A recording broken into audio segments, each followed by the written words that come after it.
Hello, welcome to Gemstone Tarot, Tuesday the 18th of November 2025. I found it. I found my book, A Parliament of Owls. Do you know where it was? And I want to know if you can relate to this as well. Let me know in the comments. So, do you have a thing where you have stairs in the house, and then as you go along and you pick up bits and bobs, and in my house there's a lot of bits and bobs. It's just a total bits and bobs house.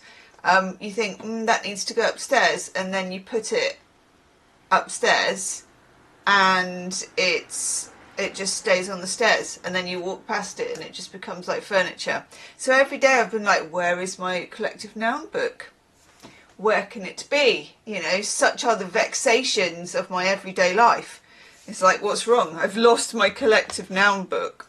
And yeah, it was there all the time. So today I had one of those days, one of those mornings, you know, where you just do grotty stuff. Just grotty stuff like hoovering behind the sofa and, you know, picking up things that you've been looking at for ages and thinking, I'm going to do something with that thing that has no lid, but I think it might be really important. The box that I got something delivered in that I think I might use to send someone's Christmas present, but I don't know, you know, all that kind of stuff. So, yeah, today I did that when I should have been doing other things, but it does look better in here, and it does look better in the rest of the house. It's hard to know, isn't it, what to do with your time. So anyhow, delighted, because we can have a bevy of ladies. I know, I just winked, I'm sorry about that. It happens sometimes. Expensive reading glasses are on. This term dates back to the earliest manuscripts and John Kersey's New English Dictionary of 1702 describes it as the proper term for a company of maidens or ladies, of roes or quails, or of larks.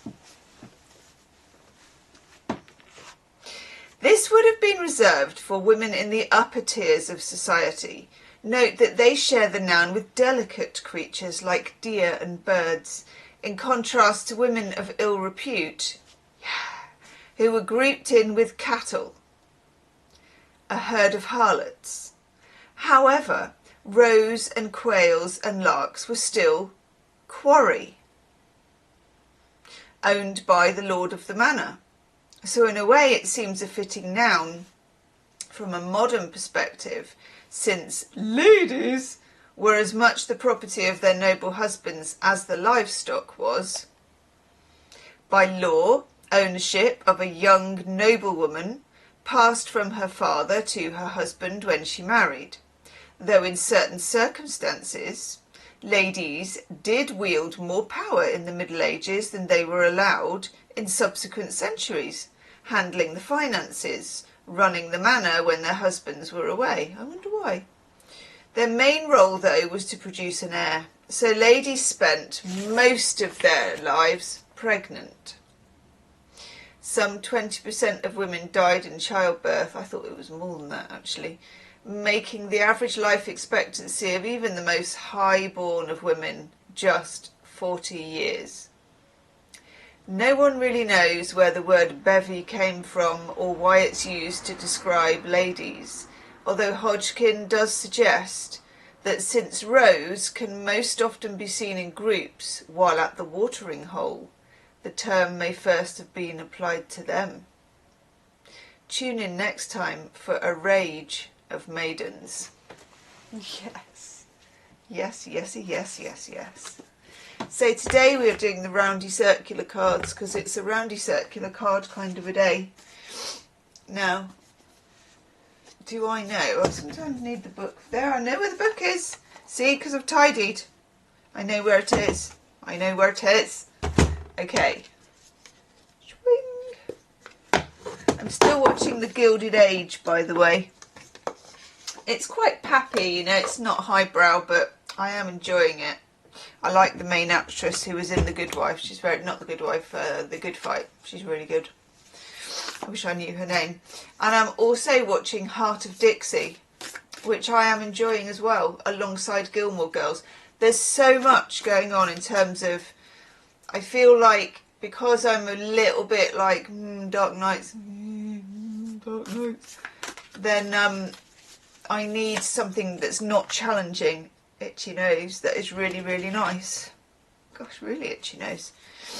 And then the other day, did I tell you this? Full confession if I hadn't already told you.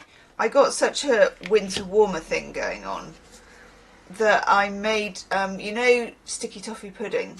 Well, I'd made that banana bread that I told you about. And I microwaved a bit of the banana bread. I know, don't come for me. And I kind of heated it up. And I thought it was absolutely peeing down with rain. And I just thought, this needs sauce. Tracy, you're going to understand me here. This needs sauce. And I tend not to, if I can help it, because my brother's got all up on my grill about it, eat stuff with many sort of additives in. So I was like, right, I'm not going to go and buy ice cream, so I'm going to be good, but I'm going to make my own toffee, like hot toffee sauce to go on top of it. Oh my God, it was so good. So I melted butter, muscovado sugar, love muscovado sugar, double cream, oh yes, I went for it, and golden syrup, vanilla essence, had to use the cheap stuff. When you know, you know. I'm very particular about it. I get the really good stuff, but I didn't have it, and it's the corner shop, so I just got like vanilla essence. I was like, stuff it, you know, we're slumming it, we'll get a bit of vanilla essence. Throw it all into a pan, which I love, and then you just like boil it over a bit, but not too much.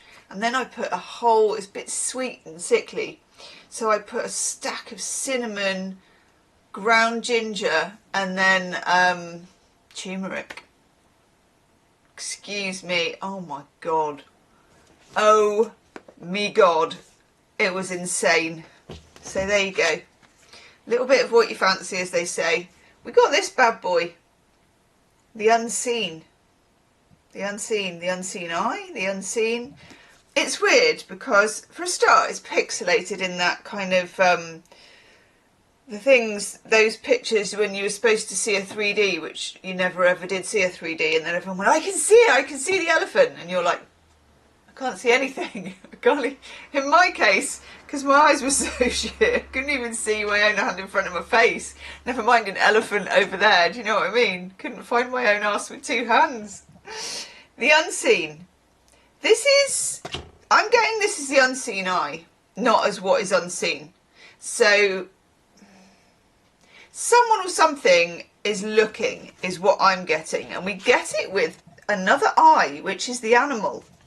This could be animus as well. It's a lot. All the readings are a lot at the moment. Check out the pick a card reading, by the way. WTF is going on right now. Woohoo! Blowing the lid off it. It will be in the description box if I've got anything to do with it. And thank you to everybody who's been on and hyped it. It is massively appreciated in the YouTuberverse for Gemstone Tarot. The spirit, the ancestor, the eternal. The spirit, the ancestor, the eternal. The unseen is, and this is it, yeah, we can't see it, but it's watching. Watching and waiting with wisdom.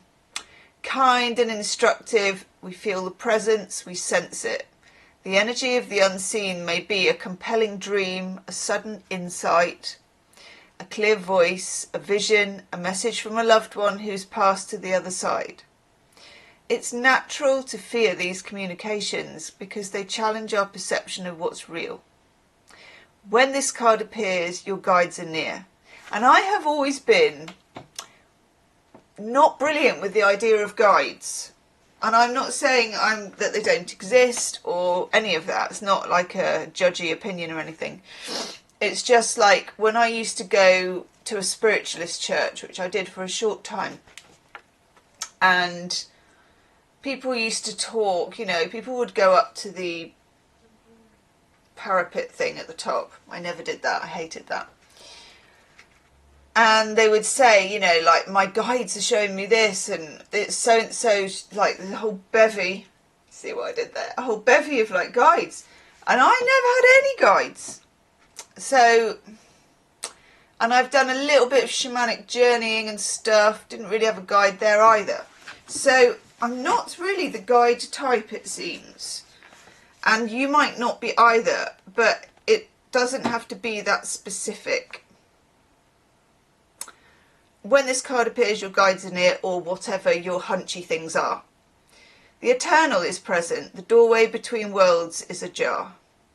Listen, the sounds may seem as though they came from a distant land, but they came from your innermost chambers. Oh, yes. Yes, they did. Okay.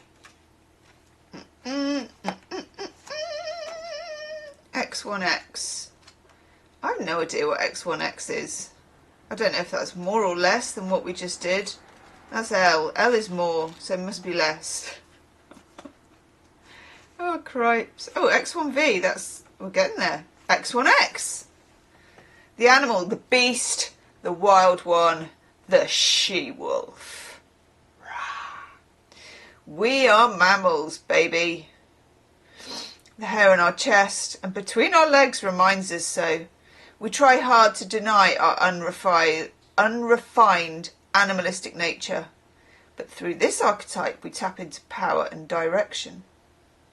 Activating the animal means reawakening our relationship to nature. Come on, Gemma. Whew. Drinking from waterfalls. Only if it's safe, people. I'm not advising you to drink from weird sources of water, but probably safer than the tap, but I'm not allowed to say that, so I won't. Eating berries from the vine. Don't just eat random berries. Personally, I am a absolutely useless forager. I would not know anything poisonous from not, so I don't do it at all. But yeah. The life force of our planet begs us to put down the devices, the social constructs, remember the warm blood that pulses through our veins. The animal longs for breath, food, procreation, physicality, soil under our nails, starlight on the skin. If this sounds a bit unsophisticated, take note that when Buddha became enlightened, he roared like a lion. I'm loving this. We're only having 2 today. I don't know why. We only had 1 the other day. Now we've just got 2. So we've got the unseen, which is messages, things, guides, people, whatever, the knowing. And then we've got this animalistic side that's kind of connected to it. Thoughts on a postcard in the comments section, please. I'll see you tomorrow. Namaste.